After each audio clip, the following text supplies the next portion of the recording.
All right, so we're recording. I want to apologize. I kind of took the week off of this class. My family had a little retreat, and I was doing the math on. I thought I could get a couple of things done before I left. I just couldn't get it done. We will get caught up in this class. There'll be a lot of stuff posted this week, but I don't think it's going to affect our overall schedule for 6 weeks. So we're going to go ahead and get cranking. I'm going to start by pulling up PowerPoints. I want you to start by opening up a rappel.it window so that you can code along with me. All right. If you need the link, well, it's just repl.it.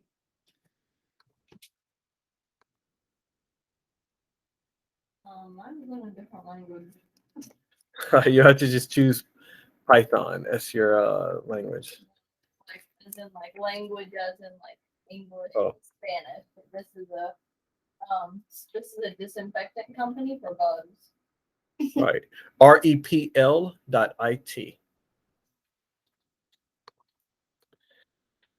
All right. So getting started. We were at a weird place last time where we were talking about what programs are, what they do, but we were learning a lot of syntax, right? And the syntax are the rules of a language, like how you have to type things for the computer to understand them. Because remember, computers are like super, super dumb, right? And we're really, really smart. And so we have to kind of dumb it down for them. And one of the ways we have to do it is by making these rules like very, very strict. So we're not going to look at advanced print statements today. We're not going to do anything. We're going to start with variables where we left off with variables a week ago. So I'm going to go ahead and present a window here, and we're going to step through this program together, and we're going to talk about what each line does. All right. So coming back from the break, I want to step through this code. The code that you see in front of you is, well, a sequential set of steps. We move from top to bottom, and we look at what every line does. Now, I'm going to start this off, and I'm going to start it off by looking at the very first line. The very first line says line slope equals 1. This first line is something that we had in the previous lecture called a variable declaration, a variable initialization, or whatever it was. But it was creating a place to store a little bit of information. And those things had 3 different things associated with 3 different attributes. All right.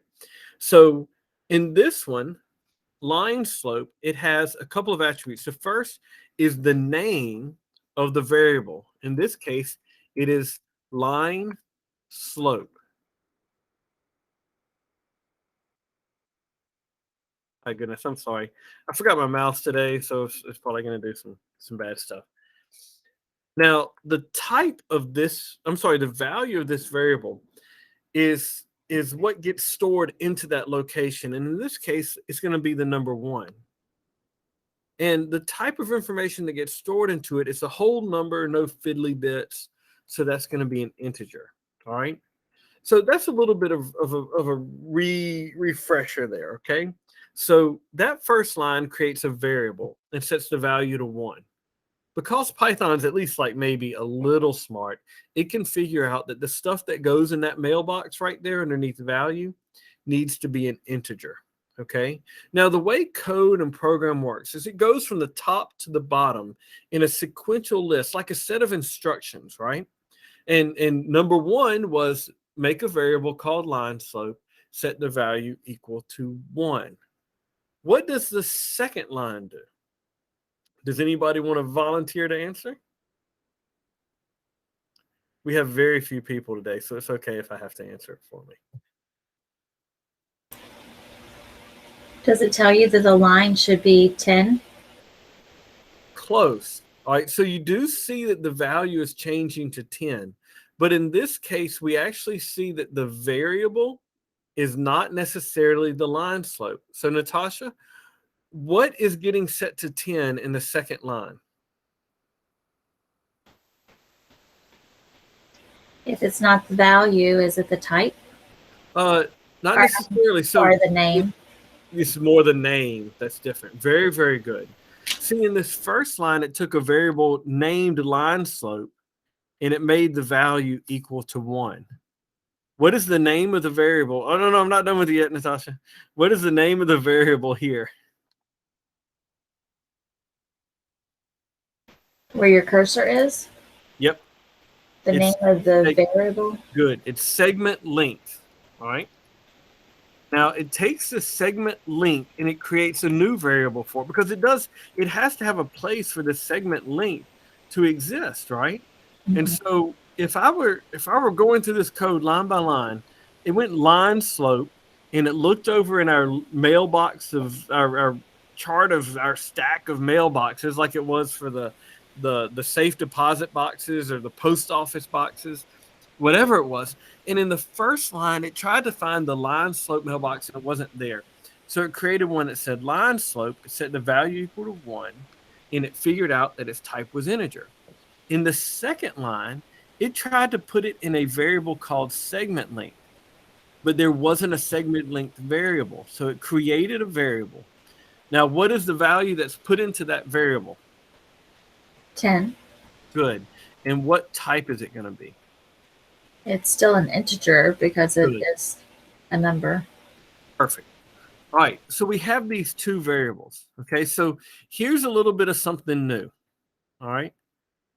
I'm going to insert a quick text box here. And this is going to be our output, the console that's on the right-hand side of Rappel.it.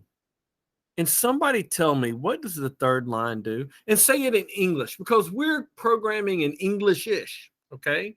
It's supposed to kind of look like English. What does the third line do? It prints 1. Correct. And what Swastika said is not trivial. So I would have totally accepted the answer. It prints out line slope. And what that could have meant is that it printed out actual line slope like this. But that's no, Swastika went ahead and said, no, you know what? I think it's looking for what's stored in the line slope variable. So she said, no, it prints out the value 1, which is very, very, very good. It goes out and it gets that value out of that mailbox and it prints the number 1. Very, very good. All right. So line 4 can do one of two things. I think maybe it's going to do this. I think it's going to go, okay, it says line slope equals 5. So I think that means it creates a new variable called line slope. And that's an integer, and it's smart enough to know that. And it sets the value equal to 5. That's one thing that it can do. But can anybody tell me what the problem is? There's 2 variables with the same name and 2 different values. Good. And see, they need to know which one is which. If we're going to use the safe deposit boxes, what if there's 2 37L safe deposit boxes? How would the bank know which one is yours, right? We need to have those be uniquely identifying for these mailboxes. So no, this is not going to do. When I go to line 5, it says line slope equals 5. What this does is it takes the line slope mailbox and it puts whatever's on the right-hand side, which in this case is the number 5, and it puts it into the line slope mailbox. So what it does is it overwrites it. And it says, okay, now that mailbox is going to hold 5. What happened to the 1? Poof, went away. All right. It got overwritten. No different than changing a cell in Excel, right? So you had your spreadsheet, you hit delete, you added 5. Done. All right. So I'm going to call on Swastika again. All right. Line 5 says print line slope. What does it print to the console, Swastika? Maybe it prints 5 now. Yes. And no maybe. That was definitely the right answer. Okay. Awesome. So lines 3 and 5 are the same thing. They printed out the variable's value for line slope. Let me see. Did that add Carter? It did add Carter. Good, good, good. All right. So it added the line slope. I'm sorry, I'm got to reset my brain here. All right. So it printed out the line slope, but between lines 3 and 5, the value that was stored in that mailbox changed. That's actually why we call it a variable. Okay. The value can vary based on what time it is. But we're going to read this sucker just like it's a book. Okay. So step 1, make a variable line slope, set it equal to 1. Step 2, make a variable segment length, set it equal to 10. Step 3, print out whatever we put in the line slope mailbox. Line 4, we're going to put 5 in the line slope mailbox. I'm sorry, we're going to put 5 in the line slope mailbox and print 5. So it just says print out whatever in the line slope mailbox. Okay. So it's just that sequential way, reading it like a story. 1, 2, 3, 4, 5. Any questions? What's the purpose though, having like 2 variables with the same name? Oh, it can't happen. So yeah, you're right. It would get to where that's why I deleted that third one, because you got to have it just one or the other. I'm sorry, you just have one mailbox with the same name. Right. We wanted to overwrite that as much as possible. And we'll see this a lot with things like number of entries, and you're constantly adding to that number of entries, or bank account balance, and that's constantly changing. So we have these single variables that constantly have changes in values in them. So very good question. Any other questions? I hope I answered that okay, Swastika. Yeah. Awesome. All right. So there are 3 more lines to this code. I want you to take a moment and I want you to think about what lines 6, 7, and 8 do. Because these lines are telling the computer to do something, and I want you to read it like a story. Think about what line 6 does. I'm sorry, let me add this. This printed out line, the number 5.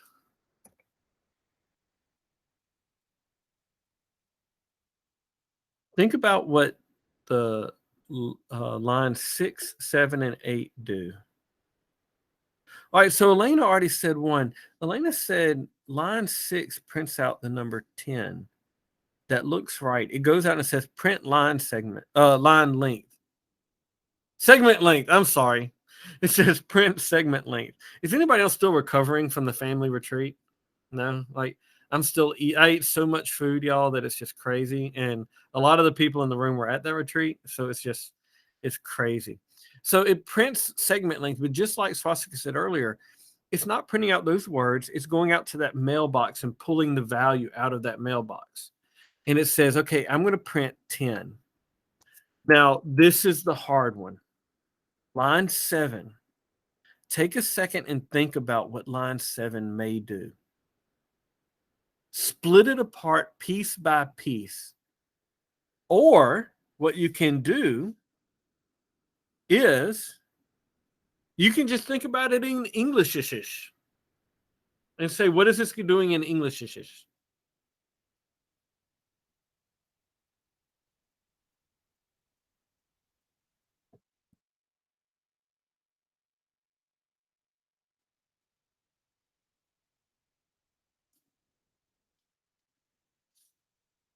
All right, Elena put in the chat. It says it's 11. It's 11. And that is right, but I want to break it apart a little bit into what the pieces and parts are really doing here. All right? This line, it starts with segment length. Let me see if I can get rid of those red squiggly lines. That'll help.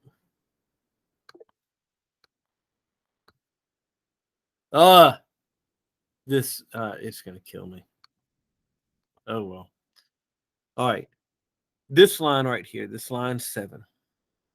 This says the variable segment length. Now, it's an assignment. So it has an equal sign, which when I see that equal sign, what it tells me is I'm going to take whatever's on the right-hand side and put it into the mailbox on the left-hand side. And Natasha was right. But Natasha, where did you said 10 plus 1? I see segment length plus 1. Where did you get the 10 from? From the value of segment length on the chart. Good. It's like on the right-hand side where we need to use it in math. Java kind of knows, am I taking out or am I putting in? And the only time we put it in is when there's an equal sign on the right-hand side. But that kind of makes sense, right? Because that's, the segment length variable is equal to whatever's in the segment length variable plus 1. What does that look like? We do the math. We go get the variable and we find out this is 10. And now segment length is equal to 10 plus 1. And then it changes this value to 11. So everybody that's thought that, awesome job. But I want to take a break. Does everybody understand what happened there? Anybody have any questions about it? Because I'm going to ask you to do something hard in a minute related to this very thing. Awesome. And somebody already said it. The next one, it just prints out what the segment length is. Now, this was just the review from last week. All right, that's done. How do y'all feel? Y'all feel comfortable? In this class, we learn through practice. All right. If I'm sitting here bottle flipping, I got to practice bottle flipping.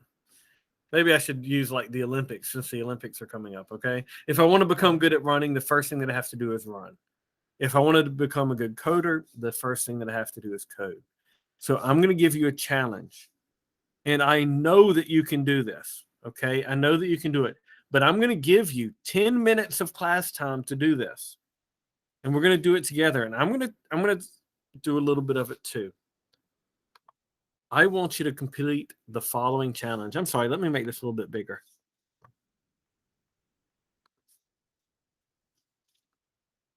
All right. In Rappel.it, I want you to create a program that asks for a dog's name, asks for a dog's age in years, then prints the name, then it prints the age in dog years, which is the age that they entered times 7. Now, you can do this. I know that you can because we did a little bit of like converting Celsius to Fahrenheit, right? And when we did the Fahrenheit, we had to do a little bit of math. So I want you to check it out. Now, I'm going to open up some previous code so that you can see this. Swastika, what can I do for you? So if the dog was 2 years old, and then it should print 14. It should print 14, correct. Okay. All right, I know that you can do this. Okay, so we have to start thinking about it like problem solvers. All right, what do I need? What do I need? What do I need? All right, so I'm going to give you a fun first step here, okay? I'm going to stop sharing this. Everybody knows it asks for name and age, then it prints the name and it prints its age in dog years. All right, so let me put some stuff out there. An easy first step, okay?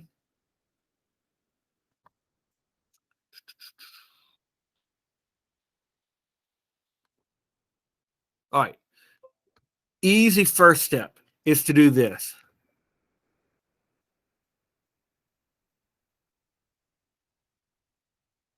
It's to put your name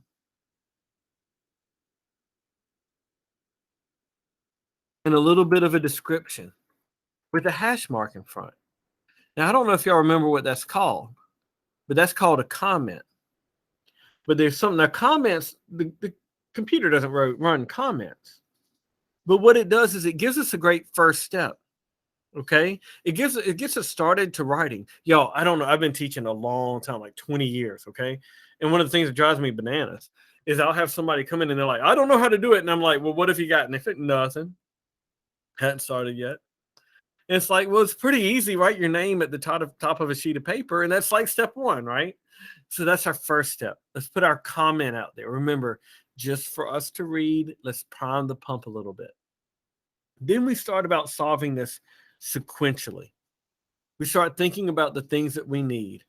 From the past, we need to remember how to print things. We need to remember how to input things.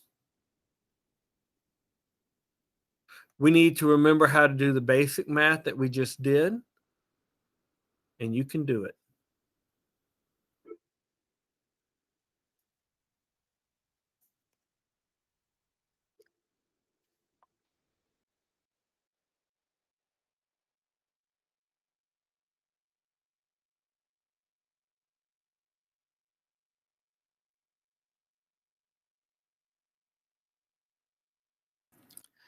Well, that was quick, Swastika. That was really outstanding. Very, very good. We're going to have a little bit of break for you if you want to go make a cup of coffee or. Thank you. Very good. Okay.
I see a kitty.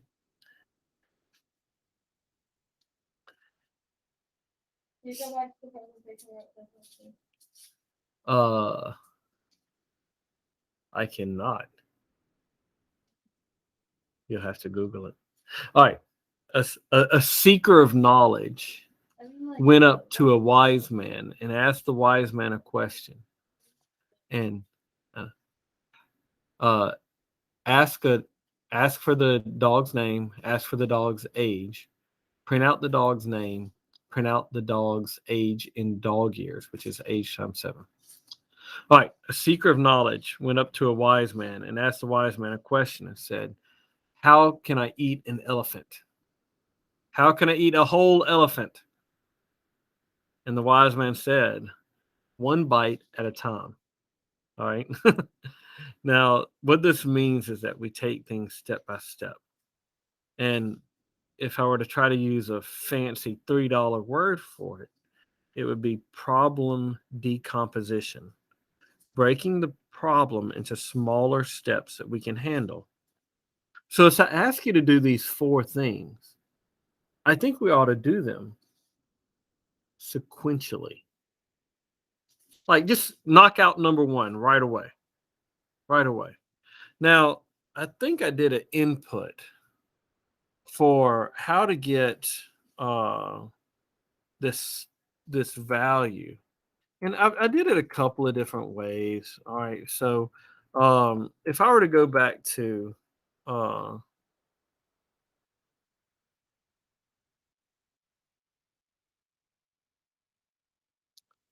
one, I'm actually going to steal Swastika's code here. I'm just going to do it the easiest way here. I'm going to make myself a variable. And I'm going to call it name. And in this name variable, I want it to put in whatever the user inputs. Now, when I use this repel.it or repellit.com, it's kind of funny. It's called an IDE, an integrated development environment. And part of that is it straight up gives me some recommendations on how to finish writing code. And so I said, I want the name to be equal to, and then input. And check out what it says. It says after that, there's a parentheses, and it gives you like a description of what should be here and the prompt that it should say. So it's like, what's your dog's name? Right there. All right.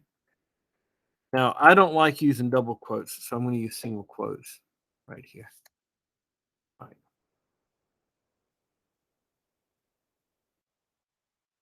All right, something ain't right here. That's kind of weird. Some of it's red, some of it's black. And there's this red squiggly line underneath it. Those red squiggly lines means that we have an error in the way that we wrote a program. In other words, a syntax error. In this case, I think, oh, I see what it is. I used a single quote, and that kind of, I can't do it there. That's when I needed those double quotes. I need a double quote right here. There we go. And I want to try that, and I want to hit run. And now it says, what's your dog's name? I can put Daisy. Hit enter. Oh, there's a lot of things that I want to do differently than that. Well, I wanted it to be pretty. I want it to have a question mark. So I'm going to go back and fix the question mark. I'm going to hit run. Okay, now I can do Daisy. Oh, but you know what? I kind of like for it to have like a space afterwards. So I'm gonna put a space or two after this. Oh yeah, that's good stuff. Now Daisy. There we go. And it's done. It's not running anymore. Now, this may not seem like much, but using problem decomposition, breaking it down piece by piece, the way I see it is I'm 1/4 of the way through my program. 1/4 of the way through my program.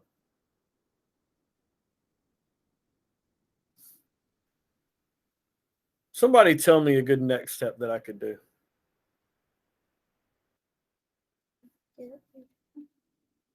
Oh, do you want me to prompt for the age? Just input the age? All right. So Lauren says, look, you got the name. Go ahead and do the age, which is, I can see that's what Swastika did too. Look, it's just straight up following the 1, 2, 3, 4. These are the steps, and we're doing those steps in code. All right. So yes, we take the age and we do, look, oh, y'all, I got to teach y'all something. Highlight something, then Control C and Control V. There is nothing more useful in this world than copy and paste. I'm just going to, well, there is. I mean, like, you know, medicine and stuff. But for computer science, there's very little more useful than this. All right.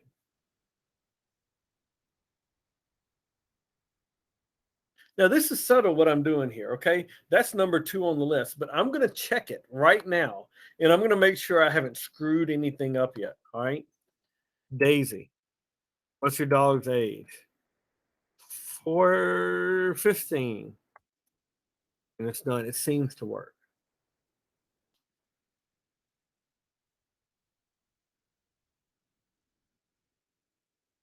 What else we got?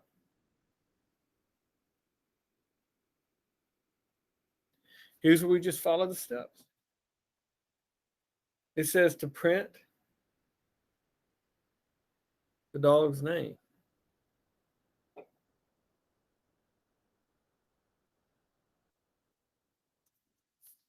All right. We print the name.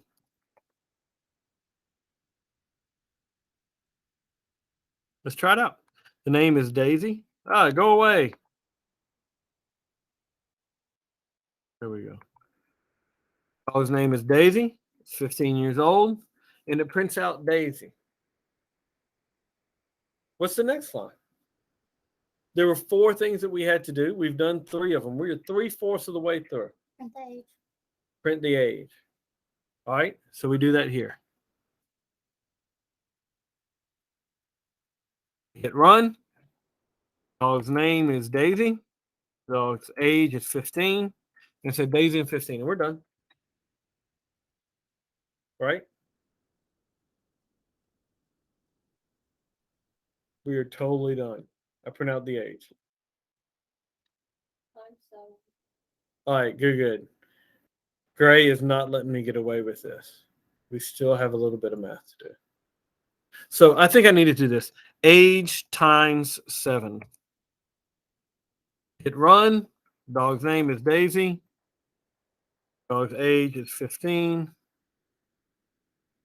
Wait, what? What? Fail. That didn't work well at all. Maybe you have to do. What did it do? What is that? 15, 15, 15, 15, 15, 15. That is wild. Anybody notice what it did? Hey, Carter. It just printed 15 7 times. Yeah, it did. So it printed 15 7 times. That is not what I expected. Now Swastika figured this out. She said it must be doing something weird there. And so she said, no. I think I want to make sure that's an integer. And so we went back to our types here and we made this an integer. Hit run. And we can say Daisy. Dog's age is 15. Oh my goodness. Is Daisy 105 years old? Yep. Dogs. Goodness gracious. That poor dog is old. All right. So Swastika, you did an outstanding job. We were having class. Leave. You can't hold your. All right. Sorry about that. We had a little bit of a distraction. All right. So that's our program. That's our warm-up. That's our refresher. Okay. There's a lot of things that you can do with this amount of knowledge. All right.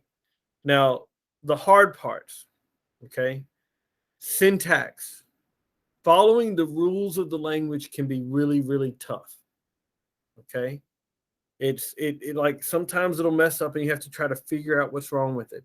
Is anybody getting a weird error that they care to copy and paste into the chat? If so, we can totally look at it. We can deconstruct some of them. Yes, Natasha.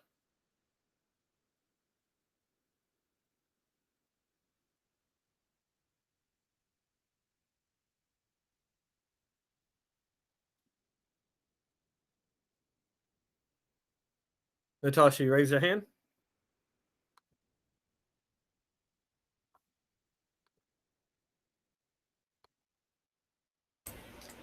Yes, I posted it in the chat, but this is what I have, but it's giving me trace back, most recent call, last file main. All right, let's check it out. Thank you so much for posting it. We're going to go back to Rappel.it. Sometimes these things are super, super hard to figure out. So let's see. Okay, whoa. All right.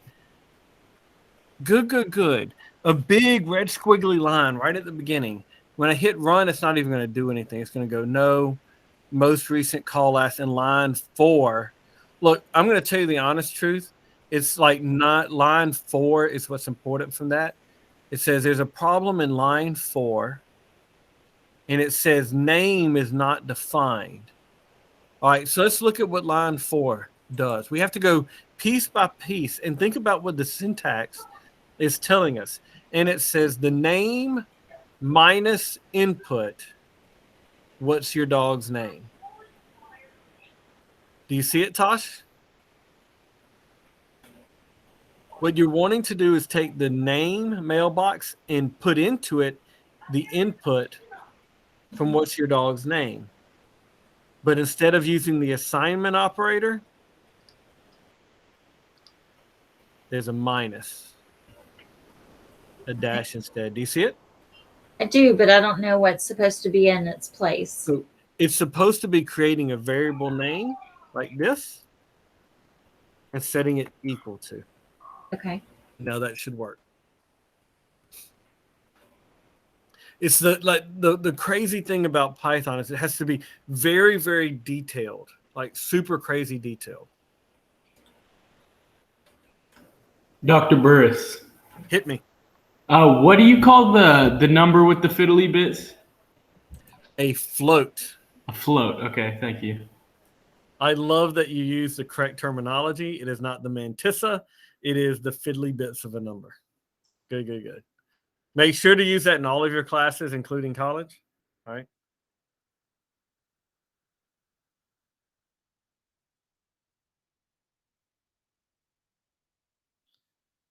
Carter's trying to make us jealous with his kitty cat. That cat is older than our dog, I think. So, all right. So with that, I'm going to let everybody kind of come back to that if they need to. The video will be posted. So I want to take a different step now. So y'all, that's done with topic 2, elementary programming. That's all we're doing.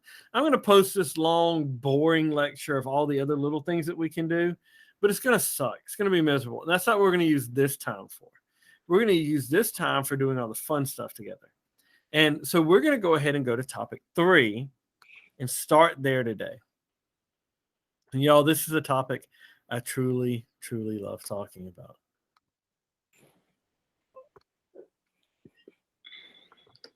All right.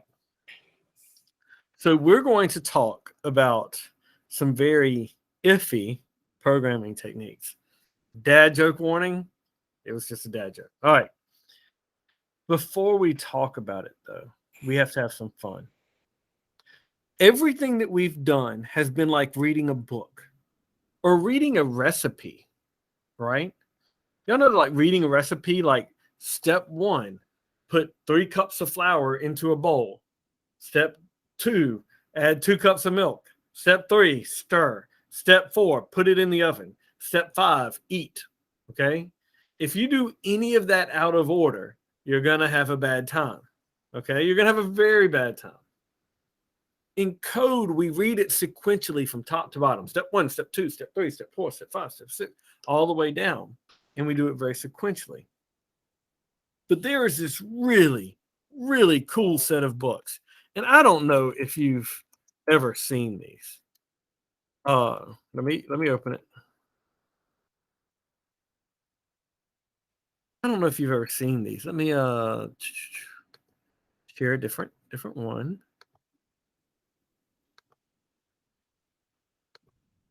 Has anybody ever seen these books? These are choose your own adventure books. Oh, these books were fantastic. Yeah. Oh, you have? Oh, yeah. They were like this, like Cave of Time, right? Oh, they were so cool. Basically, what it would do is you would open it up and it's like, and it would start a story. And it's go, if you want to, chase the unicorn, go to page 57. If you want to go and take a nap, go to page 32. And everybody does the same thing, right?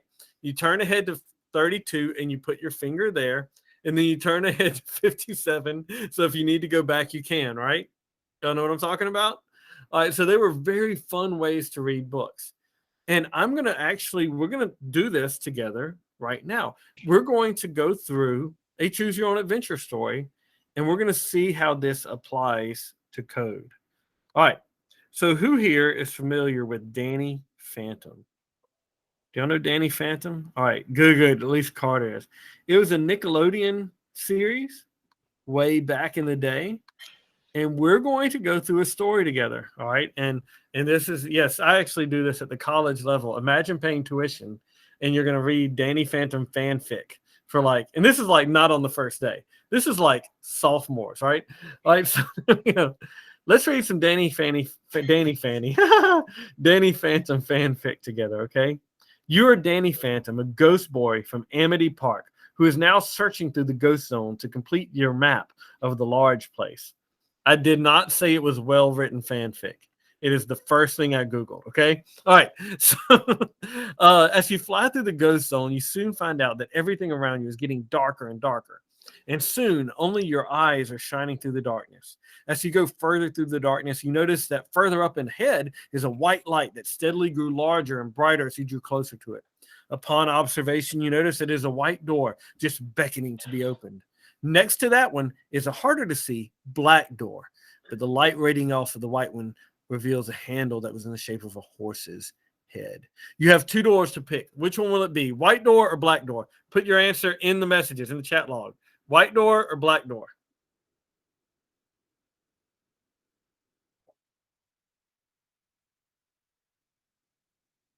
All right.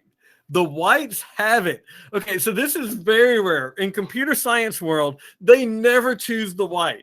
If there's a choice between world peace and a nuclear bomb, computer science majors always pick the nuclear bomb. I don't know what it is so nice to be with the people, with the exception of Carter and Katie, that want to choose the light. It is, y'all are still kind of sick, but all right, let's choose the white. Let's choose the light. All right. We'll be praying for y'all. All right. You let's see if this one follows. You know what? I think I'm gonna go back and choose the black door because I don't know the white door. It's bad. I haven't even prepared for the good decision yet. So we go to the black door. All right. Throwing caution to the wind, you decide to go through the black door, feeling a bit adventurous as you feel a blast of cold air on your face. Move on, move on, move on. To recover your true form, as you wake up, you realize you have a hard time standing up on two legs. So instead, you push on all fours. You also feel extra appendages along your shoulders and backside. You turn your long neck around and scream in shock as you see two large wings and a long tail attached to your draconic body. As you pause to think things through, a voice cries out through the darkness. To recover your true form and one you love, you must challenge one of the equine two. You gaze ahead and you see two spheres, one red and one blue. You must choose wisely. Which of the equine two will you fight? All right, y'all can put y'all's answer in. Red, blue, red, blue. Oh, Katie's just trying to pick the one that isn't going to be violent now. She's just trying to recover from it. I know what you're doing. All right, so let's try the blue. There's enough blue votes. We'll try it out. All right. You decide to touch the blue sphere. It seems less threatening and much kinder than the red one. See, normal people pick blue. All right, there we go. All right, as you do so, the statues and pictures vanish around you, and the room darkens, revealing a blue figure coming towards you. As it comes closer and closer, you notice this blue horse-shaped creature outlined by flames as it comes to you. The only way you can turn back, young one, is if you defeat me in battle. You will also win your friend back as well, he said, as he motioned to the unconscious Sam that rested in the corner. Who the hell is Sam? My goodness, it's falling apart quick. All right. Growling angrily, you face the horse, wondering if you should let your rage guide your actions or use your wits against the creature. Okay, that horse must die, go rage, or I have to take this easily. What's your choice? Fight or run away? Kill, kill, kill. All right, we got one kill. The horse must die. Rage, run. Look, Natasha's trying to be the nice one here. Everybody wants to fight. Angela, you want to fight, don't you? Angela wants to fight. All right. Good, good. So we go to the horse must die, go rage. You roar loudly as the horse leaps towards you, allowing your newfound strength to guide your actions. As the horse comes by, you grab its horn and start digging your claws into its flaming body, lashing out the flames to put them out for good. As the horse fades away, you give a triumphant roar, signaling your victory. You then turn, Dan? Wow, that's not well written. You then turn your glance towards your unconscious friend, but she looks unfamiliar to you. From the corner of your slitted eye, you see a horse-like figure shake its head in sadness before vanishing with your friend, leaving you in your dragon form to wander through the ghost zone, forgetting who you are and what you were before becoming the monster you are. It looks like the end. Well, that sucked. All right, great job. Great job. We have now been doomed to an eternity in purgatory as a dragon. How does that make you feel? You feel proud of yourself? You want to fight? You want to fight? All right. All right. So it was very, very, very, very fun to step through that in a way, wasn't it? Like it was more than just, it was more than just reading a story. Y'all, if I sat here for 12 minutes and read Danny Phantom fan fiction to you, you would have really wanted to drop out of this class. But the way it went down, it was a little fun, right? Having the involvement, the conditions to go through the story, make it responsive. It makes it a live thing. And to be honest, telling computers to do the same thing kind of stinks, okay? So imagine that all you had to do, like every time you open it up and you can enter in numbers and all you have is a calculator, right? You want it to have it to where you can make the program change and modify and do things. So our first way to making these programs able to handle like these different stories and different paths through execution is creating something called a conditional. All right. Now, conditionals, once again, big words. We love big words. All right. They actually make a lot of sense in Englishish. Okay. So I'm about to show you a window, and I want somebody to tell me what it does in English.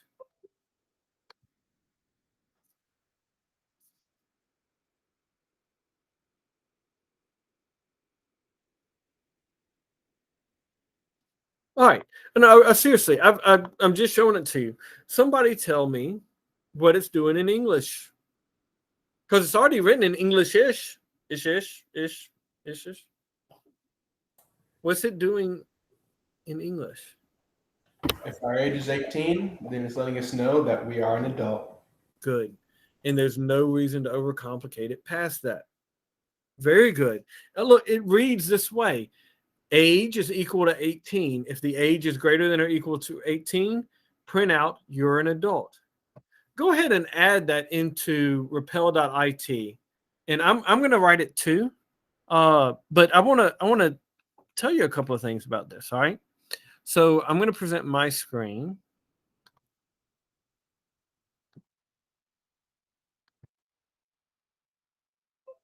And I'm just going to use this code again. I'm going to say, what's your age? Okay. I'm going to do something like this. All right.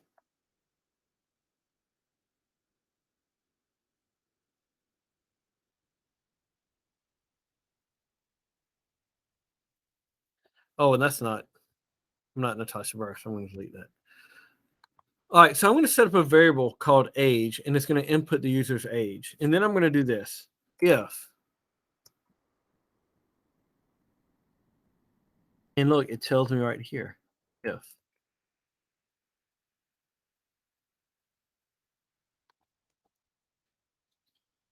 I'm sorry. For some reason I did something stupid there. If the age is greater than equal to 18, and then there's a colon, it's going to do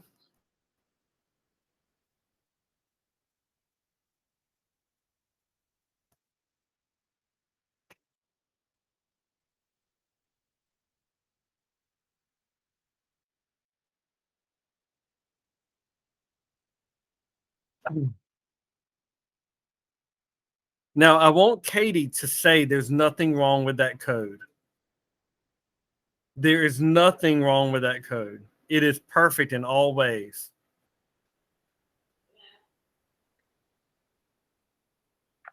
I don't think it is, but it's a grammar thing that I'm stuck on. So hey, I maybe. did that just to mess with you, Katie.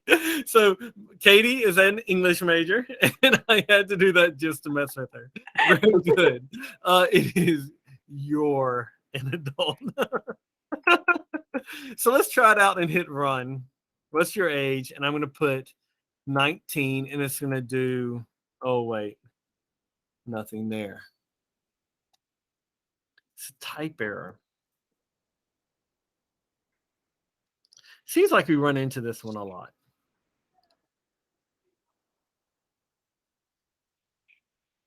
So I'm going to fix that for you.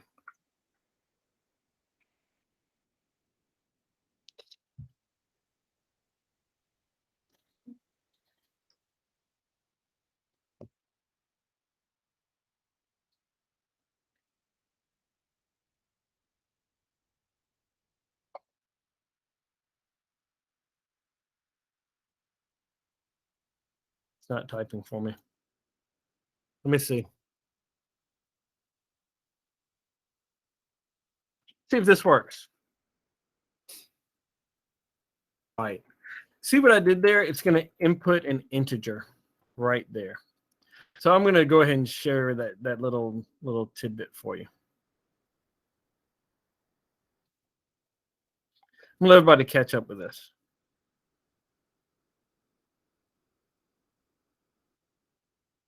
I can see people still typing, so I'm going to give you a minute.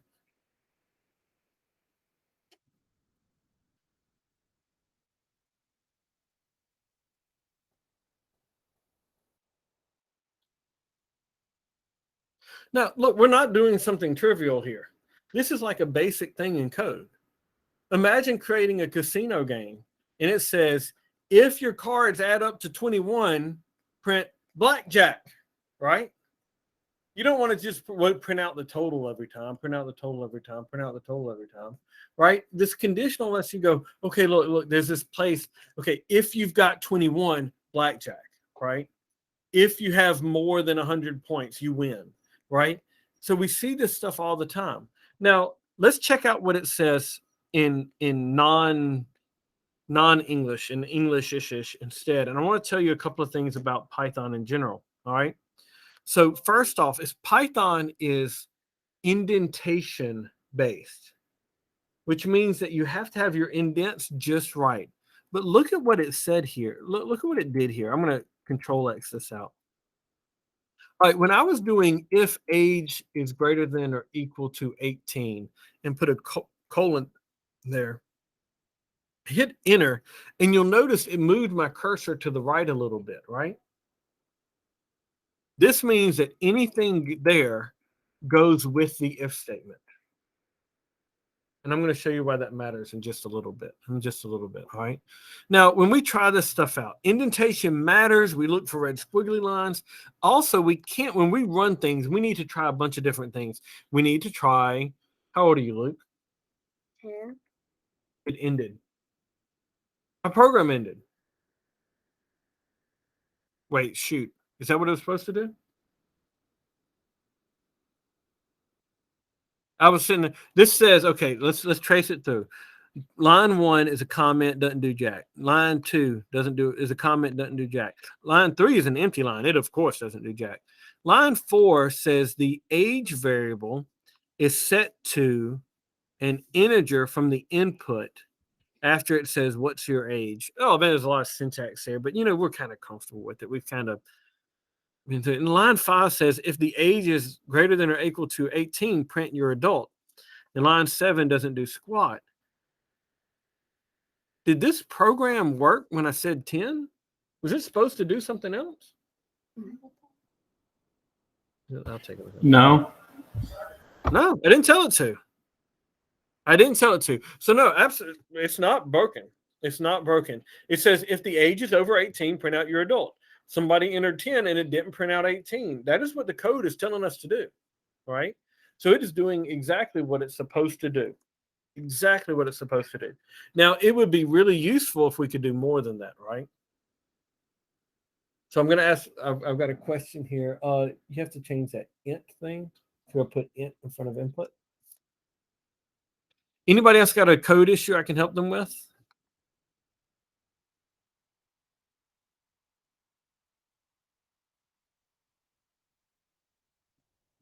All right, now Natasha put an interesting thing here.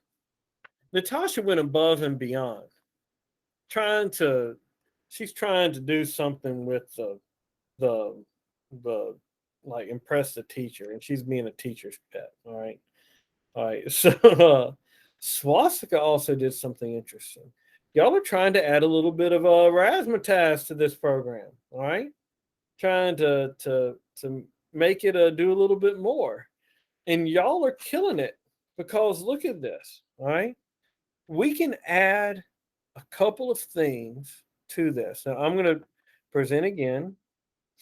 See, what happened if it wasn't 18?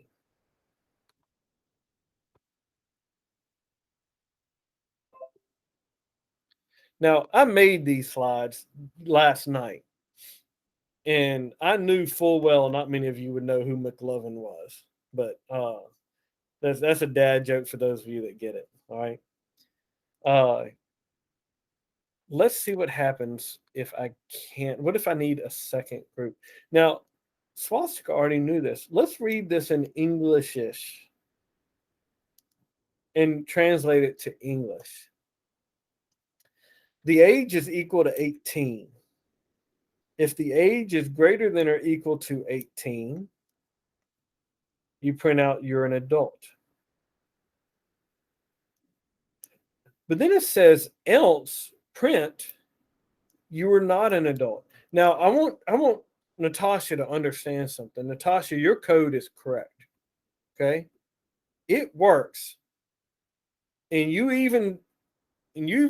I think you did the right thing, because if it does need to say if age is less than 18 instead of less than or equal to 18. But besides that, it was very intuitive. But Python has this way that Swastika pointed out. You can add something called an else to it.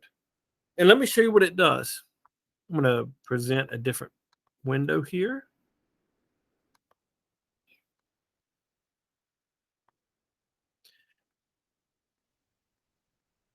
And look what it says. If the age is greater than or equal to 18, print you're an adult. Else, and then another colon, we're going to print use baby. There we go. All right. Just like that. When I hit run, it should work. What's your age? 18. You're an adult. What's your age? 6. Use a baby. All right. So it seems to work. Look, we've got the different directions through this, and it adds a little bit. All right. So here's something funny. I left the next slide completely blank. Inside of Python, there's loads of ways to do things. I'm leaving this up here so you can type it and get caught up. But I want it to look, if you're over 18, I want it to print out you're an adult. Otherwise, I want you to print out you're a baby. But if you're over 21, I want it to say you can drink alcohol. Luke says you can drink beer. All right. Specifically beer. See if you can figure that out.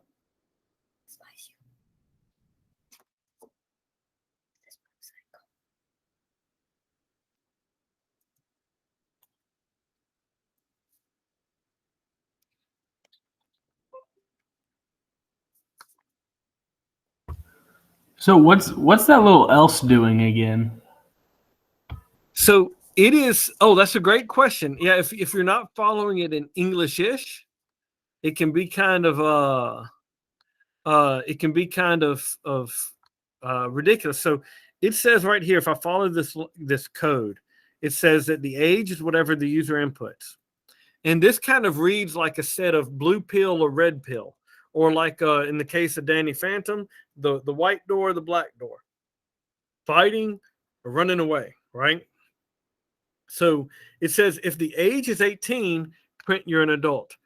Else, print out use a baby. It's like kind of like a if age is greater, do this. Otherwise, do this. And it kind of splits it up there through that indentation. It's kind of something you got to get comfortable with.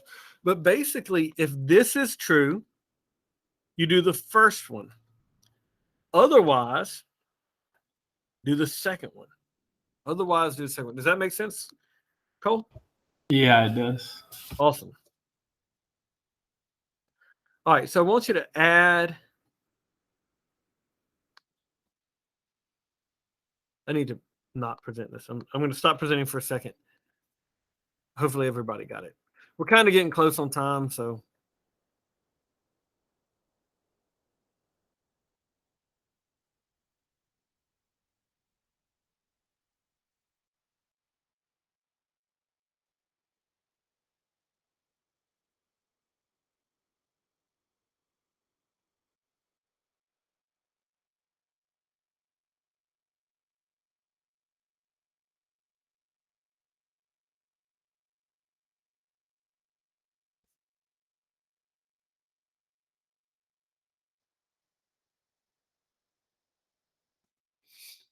Since we're running a little bit late, I'm going to go ahead and present my answer. But we're adding, if you're 21, it says you can drink a beer.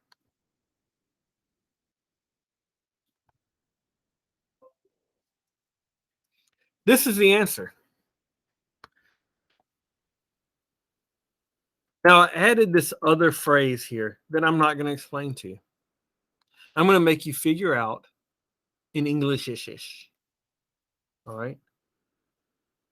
If the age is greater than or equal to 21, print out you can drink beer. Elif, which maybe says, else if your age is greater than 18, print out you're an adult. Now, look, this introduced something new to you. I didn't expect you to get this. I didn't. I wanted you to struggle a little bit. I wanted you to put this, right? I wanted you to try this, but it's two very different things. And I'm going to leave it here, but I'm going to show you this. When I run this code, if age is 20 greater than or equal to 21, it should print out drink a beer. Let's try it. 22, you can drink a beer. Otherwise, if it's greater than or equal to 18, let's try 19. It says you're an adult. You're an adult. Well, if it's not greater than either of one, so let's try 6. Use a baby. Now, let's try something. What if I didn't have this elif?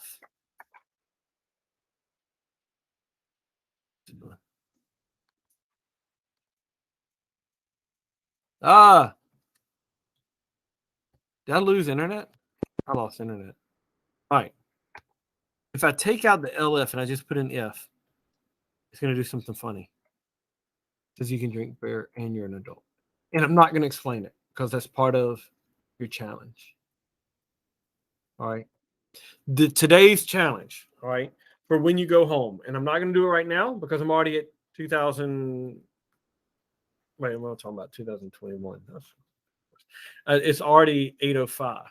But here's what I want you to do for a challenge. Have y'all ever heard of a BMI calculator? A what? BMI calculator. Oh, yeah. All right. I want you to make a BMI calculator. All right. Now, I don't want it to be crazy. Okay. I just want it to be, let me show you.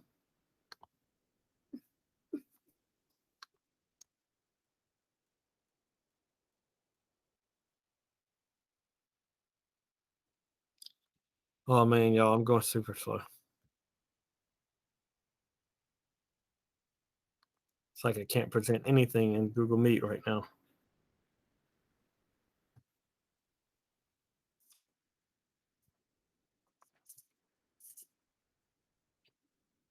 All right, there's these BMI charts where it says if your BMI is below 18.5, you're underweight. If it's between 18.5 and 24.9, you're normal. If you're 25 through 29, you're overweight. When you're 30 and above, you're obese. Here's what I want you to do. Your challenge is I want you to write a Python program that asks for a user's height in inches, asks for a user's weight in pounds, then it calculates the BMI and it prints out whether that person is underweight, normal, overweight, or obese.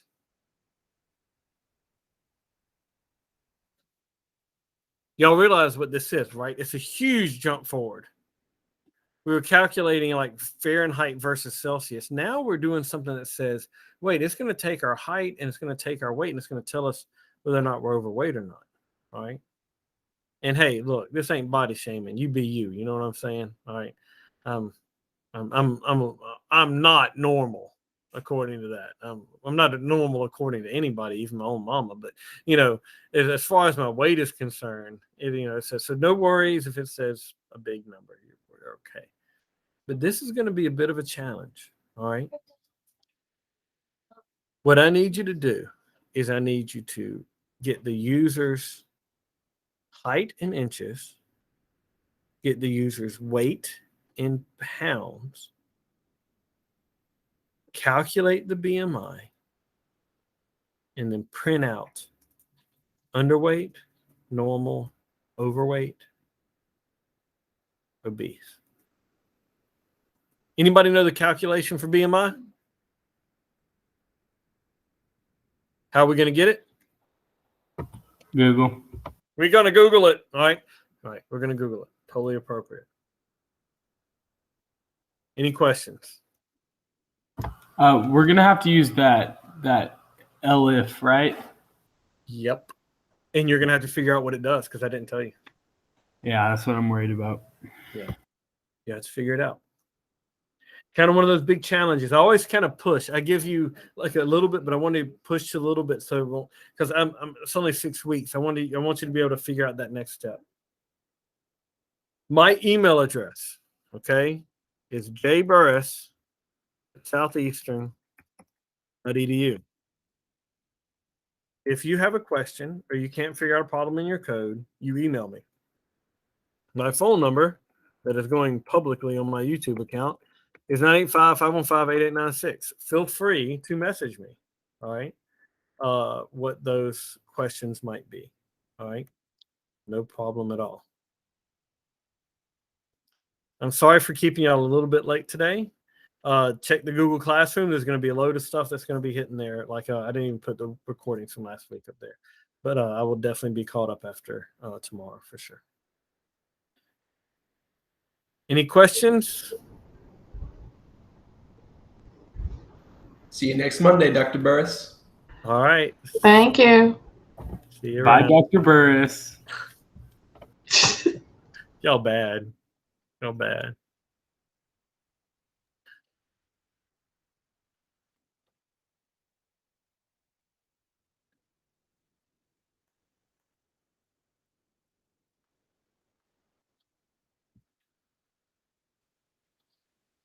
Thank you, Dr. Barr. See you next week. Thank you, Swastika. Bye. Bye, Angela.